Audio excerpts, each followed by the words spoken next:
Alright, so this one here, I got a lot of comments on the best grease ever out there, and actually a fellow by, oh fuck, I can't remember his name, but he stopped by the farm here. He was a retired lubrication specialist, I believe for Chevron. I'm not 100% sure about that, but, and he gave me a grease that I should try, and I can't seem to find it locally, so I'm not going to try it just this minute. But a lot of people were saying, hey, what is that, that Red and Tacky? Lucas Red and Tacky, right? Yeah. So Timothy actually had a Red and Tacky tube, several tubes of it, right? And that's what you've got here. So we're going to have him put a blob of grease out here on this.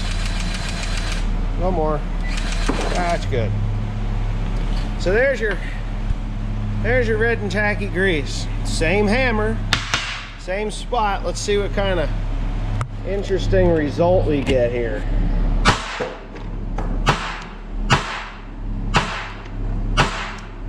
It's about the same as the Crimson. Yeah. So that's about the same as the Crimson. The fellow that sent me the message about, or put in the comment section, that he was the guy that stopped out in the field.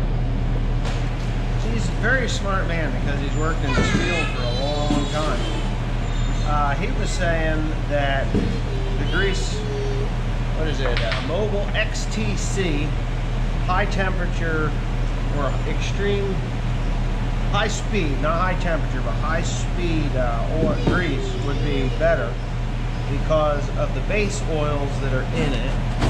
Now, fine. This stuff cleans up pretty easy too. It ain't nothing, watch, it just wipes right up. I prefer, and I want to explain a little bit about the differences, what I like about the grease that I bought, the grease from Worth. You can go back to work, Tim. The grease that I got from Worth is the elasticity of it. The elasticity and the lubrication properties of it. So, what did he say was in it? Some kind of soap, a lithium soap. It is a lithium-based grease from what I understand, but it has that real sticky property to it. That stuff only gets oily when it gets really hot. It doesn't sling off, and that's the whole point for me, is that it is not gonna sling off of that. What are you doing? Are you rolling with the pigs? What? No. Look at you. Oh my God. I got the spare tire. Where is it? Right there. Okay, well, we're gonna back it. Timothy will back it out, and then we'll get all of them up on there. But it's the elasticity. I want that thing to be stuck in there. I don't want to sling it off, whether the lubrication properties are better or less. If it isn't there, it isn't worth anything, and that's what I really needed to do. So I was gonna buy some of that XTC by Mobil, or Mobil XTC, which is supposed to be for extremely high speed couplers. I imagine that would be what that is. It would be considered a coupler. Maybe that is a CV joint, a constant velocity joint there. I don't care what anybody says. They can call them a W jointed blah blah blah. They're not for in a car. A CV joint that you put in a car does not have the power, or cannot handle the power that this particular design is.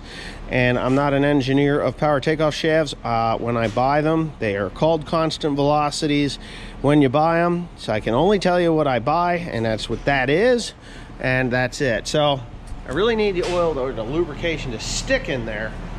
Whether there's a higher lubricative property grease like the XTC or not, I don't know, but I do know that it's going to stay in there. It's not going to sling off and be gone.